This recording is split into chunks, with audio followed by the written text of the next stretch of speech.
하나님 말씀은 창세기 13장입니다. 내가 좌하면 나는 우하리라 라는 말씀으로 오늘 본문을 나누고자 합니다. 어떻게 하면 우리가 하나님의 인도하심을 따라 매일 우리의 길을 걸어갈 수 있을까요? 우리는 매일 매 순간마다 각기 자기 나름대로 옳다 여기는 것을 최선을 다해 선택을 하며 결정을 하고 또 그 길을 따라 나아가고 있습니다.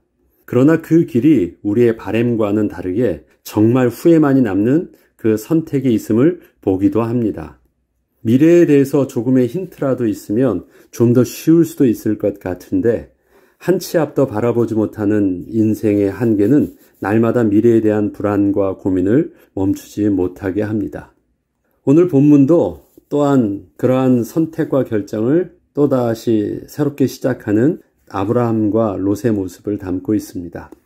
고향을 떠나고 부모님을 떠나 전혀 낯선 이방 땅에 들어선 아브라함에게 있어서 눈앞에 펼쳐진 현실은 미래를 기대하기 너무도 힘든 환경이었습니다. 그런데 하나님께서는 아브라함을 이와 같은 환경으로 이끄셔서 아브라함에게 하나님의 백성이 하나님의 인도하심과 하나님의 은혜로 사는 비밀이 어떠한 것인지 보여주시길 원하셨습니다. 하나님이 지금 그 환경을 의도적으로 이끄신 것이란 사실입니다. 하나님은 지금 아브라함이 어떠한 마음의 상황과 어떠한 지금 입장인지 현실을 모르고 계신 것이 아닙니다. 아브라함의 당황스러움과 막연함을 하나님은 아브라함의 모습을 보시면서 아시고 계셨지만 묵묵히 그렇게 이끄시고 계신 것입니다. 아브라함은 당황스럽지만 하나님은 그저 유익한 모습으로 이끌고 계신 것입니다. 롯은 아브라함의 동생 하란의 아들입니다. 롯은 하란이 갈대아 우르에서 일찍 죽자 삼촌 아브라함을 따라 함께 고향 땅을 떠났습니다. 그리고 아브라함이 앞서 정착을 했던 그 하란 땅을 떠나 가나안으로 향할 때에도 삼촌을 따라 가나안으로 함께 들어왔습니다. 이렇듯 롯은 언제나 아브라함과 그 여정을 함께 하였습니다. 그는 자식이 없던 아브라함이 유일하게 자신의 일을 맡기고 신뢰할 수 있던 유일한 혈육이었고 롯 자신도 마치 아들과 같이 아브라함을 따랐습니다. 아브라함과 롯이 애굽에서 쫓겨나 다시 처음으로 제단을 쌓았던 가나안 땅으로 다시 돌아오게 되었을 때 그동안은 생각지도 못하고 고민하지도 않았던 새로운 문제가 발생하게 되었습니다. 아브라함과 롯이 각자 자기 소유의 가축들의 숫자가 점점 많아지게 되자 이 둘이 서로 함께 동거할 수 없게 된 것입니다. 분명히 살기는 그리 좋은 형편과 좋은 조건이 아니었는데 그 땅에서 점점 더 가축과 재산이 많아져서 서로가 함께 하기에는 너무도 힘든 상황이 오게 된 것입니다. 분명히 육신적으로 보면 부자가 되고 있는 것처럼 보이는데 살기는 점점 더 힘들어지고 집안의 갈등은 점점 더 심해지는 상황이 온 것입니다. 이때 내가 좌하면 나는 우하리라는 이 결정을 아브라함이 롯에게 제안을 하는 것입니다. 창세기 13장 5절로 9절을 보면 아브라함의 일행 롯도 양과 소와 장막이 있으므로 그 땅이 그들이 동거하기에 넉넉하지 못하였으니 이는 그들의 소유가 많아서 동거할 수 없었음이니라. 그러므로 아브라함의 가축의 목자와 롯의 가축의 목자가 서로 다투고 또 가나안 사람과 브리스 사람도 그 땅에 거주하였는지라. 아브라함이 롯에게 이르되 우리는 한 친족이라 나나 너나 내 목자나 내 목자나 서로 다투게 하지 말자. 내 앞에 온 땅이 있지 아니하냐. 나를 떠나가라. 내가 좌하면 나는 우하고 내가 우하면 나는 좌하리라. 이미 가나안 사람과 브리스 사람이 살고 있던 그 땅에서 저들이 부족한 물과 풀을 구하기란 아브라함과 롯의 종들 입장에서는 참으로 쉬운 일이 아니었습니다. 이러한 상황은 각각 자신의 가축과 재산을 가지고 있던 롯과 아브라함에게 있어서는 서로가 먼저 부족한 물을 또 풀을 얻기 위해서 서로 경쟁할 수밖에 없었고 이것은 피할 수 없던 갈등의 요인이었습니다. 결국 아브라함은 결단을 내릴 수밖에 없었고 그 방법은 각자가 풀이 있는 곳을 향하여 각각 자신의 길을 가되 서로 정반대의 방향으로 헤어지는 것이었습니다. 그래야지 서로의 다툼이 일지 않기 때문에 그렇습니다. 아브라함이 롯과 서로 헤어지게 될 때 롯과의 갈등을 피하기 위해서 그가 롯에게 제시했던 방법은 롯이 먼저 그 가고자 하는 방향을 정하게 하는 것이었습니다. 그러나 이것은 아브라함 입장에서 보면 자신이 목축을 하며 살기에 적합하지 못한 곳으로 갈 수밖에 없던 위험성을 내포하고 있는 것이었습니다. 지금 저들은 서로 물과 풀을 얻기에 부족해서 갈등을 하고 있었던 것인데 그 부족한 것을 먼저 선택을 하게 한다면 본인은 필요한 물과 풀을 더 이상 얻을 수 없게 될지도 모르는 일이었기 때문입니다. 사방의 모든 것이 넉넉하면 왼쪽 오른쪽을 결정할 수 있겠죠. 그러나 부족한 상황에서는 누가 더 재빠르게 선착순으로 캐치하느냐가 중요한 것입니다. 그런데 그 선택권을 아브라함은 롯에게 준 것입니다. 우선권을 준 것입니다. 그리고 아브라함 입장에서는 롯을 떠나보내도 그곳에는 여전히 가나안 사람과 브리스 사람이 살고 있었기에 부족한 문제를 따지자면 문제가 해결된 것도 아니었습니다. 하나님의 언약의 말씀을 따라 가나안에 온 자는 사실 롯이 아니라 아브라함이었습니다. 그런데 아브라함은 지금 하나님의 뜻에 따라 장소를 구하는 방법으로 롯에게 먼저 선택을 하게 하는 방법을 취한 것입니다. 하나님, 지금 제가 롯과 이렇게 갈등하고 있는데 하나님이 제게 약속하셨던 땅을 제가 선택을 하면 어느 땅을 해야 되겠습니까? 좀 지혜를 주셔서 밀어나지 않는 선택을 하게 해주세요. 이렇게 접근한 것이 아닙니다. 하나님의 언약을 알지 못했던 롯에게 네가 먼저 선택하라고 주고 그는 가만히 있는 것입니다. 아브라함은 롯에게 먼저 택할 수 있는 우선권을 줌으로써 육신의 눈으로는 보지 못하는 하나님이 보여주실 그 땅을 선택하기를 원했던 것입니다. 아브라함은 그동안 가축을 키우면서 물과 풀이 있는 곳을 따라 계속 이동을 하며 살았고 그것은 목축을 하는 아브라함에게는 필연적인 방법이었지만 이제는 그렇게 살지 않고 하나님께서 말씀하신 대로 그 땅에서 살고자 지난날 자신이 살던 삶의 방식을 내려놓은 것입니다. 아브라함이 지금 애굽을 갔다 올 때는요, 그곳까지 애굽으로 훌쩍 갔다 온 것이 아니었습니다. 점차 남쪽으로 가다 보니까 또 상황이 기근으로 어려워지니까 어떻게 도착하게 된 곳이 자기도 모르는 사이에 애굽 땅이었던 것입니다. 그게 한 걸음 한 걸음 좋은 곳으로 풀을 찾아서 적합한 곳으로 인간적으로 합리적인 선택과 결정을 조금씩 했는데 가다 보니까 정말 좋은, 오늘 본문에 보면 여호와의 동산과 같은 애굽 땅이었습니다. 그런데 문제는 그렇게 잘 인도받아서 간 것처럼 보였지만 하나님께서는 분명히 그 땅이 아니라는 명확한 사인을 주시고 그 땅에서 다시 이끌어서 원점으로 오게 하신 것이었거든요. 그렇기 때문에 자기의 선택과 결정들이 자신이 없었고 이러한 방법으로 하루하루 조금씩 옳다고 하는 선택, 그것을 자기의 삶의 방식을 따라 계속 움직이는 것이 지금 그가 하나님의 약속의 말씀을 따라 사는 방법이 아닌 것임을 그는 깨닫고 애굽에서 다시 온 것이었습니다. 그래서 새롭게 선택을 할 때는 아직 그가 선택할 수 있는 기준이 없던 상태였기 때문에 하나님이 보여주실 땅으로 가라고 했는데 여지껏 지금 아브라함이 보고 있는 땅은 하나님이 보여주신 땅이 아니라 자기가 보여지는 땅을 그냥 갔던 것이기 때문에 어떻게 할 수가 없었습니다. 그래서 롯에게 우선권을 줄 수밖에 없었던 것입니다. 그리고 거기서 창세기 13장 10절을 보면 이에 롯이 눈을 들어 요단 지역을 바라본즉 소알까지 온 땅에 물이 넉넉하니 여호와께서 소돔과 고모라를 멸하시기 전이었으므로 여호와의 동산 같고 애굽 땅과 같았더라. 이것은 지금 누구의 눈에 보인 땅입니까?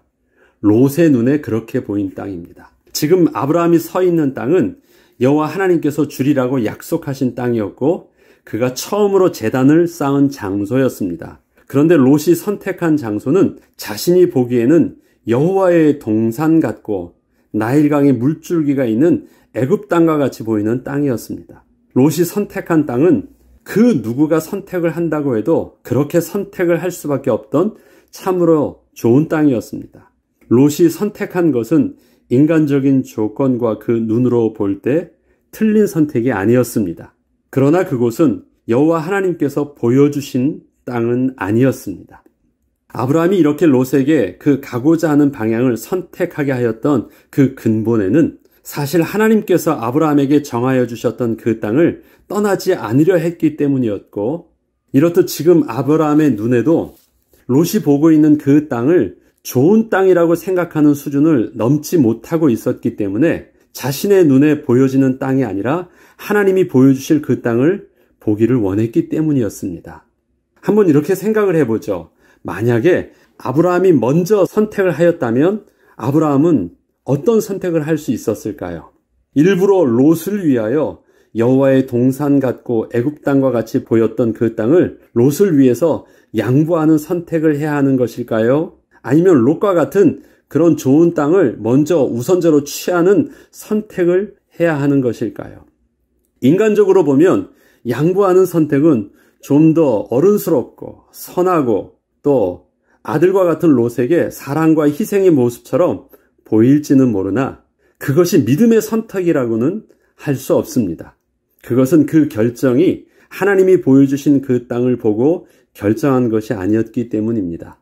자기의 도덕적 수준과 인격적인 수준을 넘어설 수 없는 선택이에요.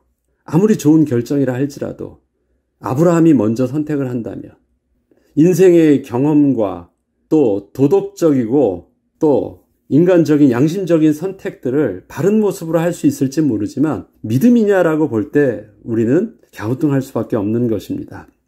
아브라함은 어느 쪽이 좀 더 낫냐를 세상적 가치 기준에서 판단할 수 없었기에 그것을 자기 스스로 내려놓고 하나님의 약속에 대하여 고민이 없던 롯에게 먼저 그 선택권을 준 것이었습니다. 롯은 그런 고민을 할 입장이 아니에요. 왜? 먼저 하나님과의 그 약속과 언약이 없었기 때문에. 그래서 그냥 롯에게 양보한 것입니다. 아브라함은 먼저 하나님이 보여주실 믿음의 눈이 열리는 것이 중요했습니다. 아브라함은 양보했다라는 표현보다는 좀 더 하나님의 뜻이 무엇인지를 더 궁금했기 때문에 선택할 수 없었던 모습입니다. 창세기 13장 14절로 18절에 보면 롯이 아브라함을 떠난 후에 여호와께서 아브라함에게 나타나셨습니다. 자, 시기를 잘 보죠. 롯이 아브라함을 떠난 후에 여호와께서 아브라함에게 이르시되, 이것은 롯이 아브라함을 떠났다라는 것은 아브라함은 떠나지 않고 그 자리에 여전히 있고 이젠 롯은 원하는 방향으로 갔을 이 완전히 세퍼레이트된 상황입니다. 너는 눈을 들어 너희 있는 곳에서 북쪽과 남쪽 그리고 동쪽과 서쪽을 바라보라. 다시 말해서 동서남북 사면을 다 빙 둘러보라고 말씀하십니다. 보이는 땅을 내가 너와 내 자손에게 주리니 영원히 이르리라. 내가 내 자손이 땅에 티끌 같게 하리니 사람의 땅에 티끌을 능히 셀 수 있을진데 내 자손도 세리라. 너는 일어나 그 땅을 종과 횡으로 두루 다녀보라. 내가 그것을 내게 주리라. 이에 아브라함이 장막을 옮겨 헤브론에 있는 마므레 상수리 숲으로 이르러 거기 거주하며 거기서 여호와를 위하여 제단을 쌓았더라. 롯이 아브라함을 떠난 후에 하나님께서 드디어 아브라함에게 보여주실 땅을 아브라함의 눈을 열어 보게 하여 주셨습니다. 그런데 지금 아브라함이 보고 있는 땅은 이미 앞서 그 자리에서 롯이 보았던 동서남북의 사면이었습니다. 별로 다를 것이 없는 사면을 하나님께서 다시 보게 하시는 것입니다. 이것은요, 지금 하나님께서는 아브라함에게 보라고 하시지만 그 전에 아브라함이 롯에게도 한번 둘러봐. 그리고 그 자리에서 동서남북을 롯이 먼저 봤어요. 그 롯은 거기서 좋은 땅을 선택했습니다. 근데 하나님께서 그걸 다시 아브라함에게 말씀하시는 거예요. 네 한번 돌려서 봐봐. 그런데 하나님께서는 아브라함이 롯에게 양보했던 네가 선택하는 것 네가 해라고 말씀하지 아니하시고 하나님께서는 그 땅을 다 돌아보게 하신 후 이렇게 말씀하십니다. 그 땅을 보게 하시면서 그 보게 하신 땅 중에서 아브라함이 원하는 좋은 땅을 선택하여 주신 것이 아니라 동서남북 사면의 모든 땅을 다 주신다고 하십니다. 그리고 그 사면을 종과 횡으로 두루 다니면서 잘 살펴보라고 하십니다. 결국 그 땅은 너와 내 자손에게 주실 땅이라고 말씀하시면서 말입니다. 롯은 사면을 바라본 후에 요단 쪽을 바라봅니다. 그쪽은 동쪽이에요. 그래서 롯은 동쪽으로 향해서 갔습니다. 그런데 하나님께서는 아브라함에게 동서남북을 다 바라보라고 하시면서 사면을 바라보는 대로 너에게 다 주신다고 약속하십니다. 그 좋은 땅, 그 땅만을 아니라 다 주신다고 약속하십니다. 그리고 그 땅이 어떤지를 너가 종과 행을 두루 다니면서 한번 살펴보라고 말씀하십니다. 그곳으로 가서 살라는 말이 아니라 하나님이 주실 땅이 어떨지를 네가 가서 한번 살펴보라고 말씀을 하십니다. 그리고 지금 사는 것은 여전히 그러한 약속의 땅을 바라보면서 그곳으로 가지 말고 약속의 말씀을 붙잡고 지금 살고 있는 그 땅을 떠나지 말라고 하시는 것입니다. 주신다고 하시면서 살기는 여전히 그 땅에서 살게 하세요. 이것이 하나님께서 아브라함에게 말씀하시고 약속하신 내용입니다. 보여주시고 그 땅에 가서 살라고 하지 않으시고 보게 하시는 그 땅에서 보면서 여전히 그 땅에서 살라고 하십니다. 그러니까 눈으로는 좋은 땅을 보는데 현실은 어떤 땅이에요? 여전히 사람이 살기 힘든 척박한 땅에 살게 하신 것입니다. 롯이 선택한 땅은 눈으로 보고 인간적으로 살기 좋은 땅을 쫓아서 가서 살았어요. 근데 그 앞에 보면 그 땅으로 롯이 계속해서 가다 보니까 소돔까지 이르렀다고 하는데 그 소돔 사람은 여호와 앞에서 악하며 큰 죄인이었더라. 이렇게 한 걸음 한 걸음 갔던 그 소돔 땅은 한 걸음 한 걸음 쫓아가면서 결국 도착했던 애굽 땅과 다르지 않은 그 현실 속으로 여전히 육신 눈으로 바라볼 때는요 그렇게 갔습니다. 바라보게 하였지만 그 안에 들어가 보면 하나님 앞에 악한 죄인이 있는데 하나님께서는 바라보게 하시면서 가지 않게 하시고 그 땅을 주시겠다고 하시면서 살기는 여전히 하나님께서 있게 하신 그 땅에서 하나님께 예배하며 살라고 하시는 것입니다. 하나님께서 아브라함에게 보여주시는 땅은 어느 한 지역의 좋은 땅이 아니셨습니다. 동서남북 사면의 모든 지역이었습니다. 모든 지역에 하나님의 거룩한 백성이 편만하게 살게 하시는 하나님 나라를 회복하는 그 하나님의 소원을 아브라함에게 약속하시고 심어주신 것이었습니다. 하나님께서는 어느 좋은 땅이기 때문에 살게 하는 것이 아니라 하나님이 함께 하시면서 하나님의 백성을 통해서 하나님 나라를 다 편만하게 회복하시기를 원하신 것이었습니다. 아브라함은 세상이 가치 있다 여기는 그 복을 쫓아 그곳으로 갈 것이 아닌 여호와 하나님께 예배하며 하나님을 영화롭게 하는 그 비밀을 가지고 세상의 모든 사람들이 그 하나님의 영광 앞으로 나아오게 하는 복의 근원의 축복을 누리게 될 것입니다. 쫓아가는 것이 아니라 복의 근원으로 세상이 그 앞으로 나오게 하는 복을 하나님이 누리게 하신다라는 것입니다. 아브라함이 있는 곳은 세상의 모든 땅을 믿음의 눈을 열어 볼 수 있는 땅이었지 살기 좋은 땅이 아니었습니다. 그리고 그것은 등대와 같이 세상의 모든 사람들이 그 빛으로 나오기 좋은 땅이었고 하나님께 나아가 제단을 쌓고 예배하기에 좋은 땅이었지 세상의 가치 기준에 맞는 땅은 아니었던 것입니다. 이렇듯 복의 근원의 축복은 세상의 복의 근원으로 나아오는 것이지 세상의 복을 향하여 나아가는 것이 아닙니다. 하나님께서는 그 복의 근원이 되는 비밀, 즉 여호와 하나님의 이름을 부르며 예배하는 거룩한 백성의 비밀이 오늘도 우리에게 있는지 하나님께서는 우리에게 또다시 확인하라 말씀하시는 것입니다. 복은 달라붙는 것입니다. 우리가 복을 향하여서 나아가는 것이 아닙니다. 일어나 빛을 발하라 이사야서에서는 말씀하십니다. 이 빛이 일었을 때 세상이 그 빛 앞으로 원방에서부터 나아온다고 말씀하십니다. 하나님이 우리를 빛의 자녀로 부르셨습니다. 아브라함은 복의 근원으로 부르셨습니다. 그래서 동서남북 사면을 바라보라고 하시면서 그들이 내가 보는 그 땅이 아니라 저들이 나를 볼 수 있는, 잘 보일 수 있는 그 땅에 세워두셨다라는 것을 하나님이 우리를 통해서 깨닫게 하시길 원하신 것입니다. 그렇기 때문에 아무것도 없는 땅처럼 보이는데 이제 하나님께서 아브라함에게 그 다음 장을 통해서 주시는 복을 보면 아브라함이 떠나지 않았는데 그 속에서 샘의 근원을 얻어요. 뺏었는데 또 다른 곳에 가니까 또 샘의 근원을 얻어요. 전에는 부족해서 싸우고 갈등했던 그 땅인데 싸우고 갈등하지 않아도 될 만큼의 근원의 축복들이 떠나지 않은 그곳에서 있어요. 그러니까 그 지역에 있던 사람들이 아브라함에게 나와서 이렇게 말을 합니다. 가만 보니까 여호와 하나님께서 너와 함께하는 것을 우리가 보았다. 그러니까 너희는 우리와 우리 자손을 해하지 말고 동맹을 맺자. 좀 잘 살아보자 하고 오히려 그 아브라함에게 달라붙는 역사가 일어나기 시작합니다.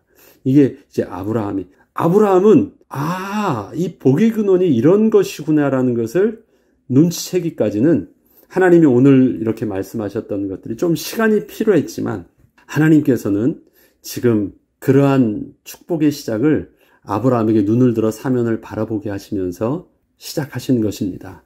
지금 우리들도 그렇습니다. 우리가 있는 곳에서 바라보이는 것은 모든 사람들이 다 좋아 보이는 땅에 살고 있습니다.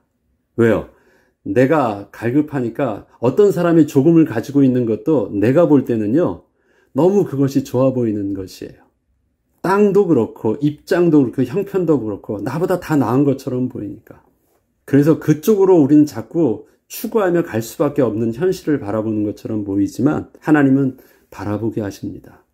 그런데 결국은 저들은 그것은 있지만 여호와 보시기에 악한 것, 그것은 거기에 무엇이 없느냐라면 하나님의 이름이 없다라는 것입니다.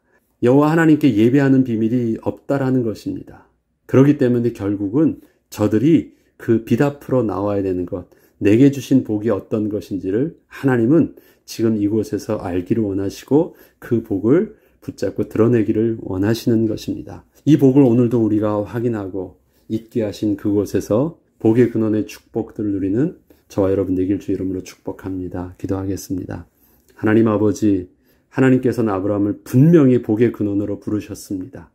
그리고 약속하신 대로 아브라함과 그의 자손을 통해서 편만하게 땅의 티끌과 같은 후손을 허락하사 복의 근원의 축복들을 세상에 알리게 하여 주실 것입니다. 하나님은 그 복을 동일하게 우리에게도 허락하여 주셨습니다. 우리가 있는 그곳에서 하나님 앞에 무엇을 선택하며 나아가야 되는지 하나님 우리가 묻기 전에 하나님이 부르신 그곳에서 있게 하신 그곳에서 하나님이 누리게 하신 축복을 온전히 누릴 수 있도록 오늘도 우리에게 눈을 열어 주의 법에 귀한 것을 보게 하시고 주의 성령으로 함께 하사 마땅히 나아갈 그 길 속에서 온전히 인도함 받게 하여 주시옵소서. 세상이 알지 못하는 영적인 자부심과 하나님이 주시는 부요함으로 오늘도 풍성한 삶을 누리는 하루 되게 하여 주옵소서. 감사드리며 우리 주 예수 그리스도 이름으로 기도합니다. 아멘.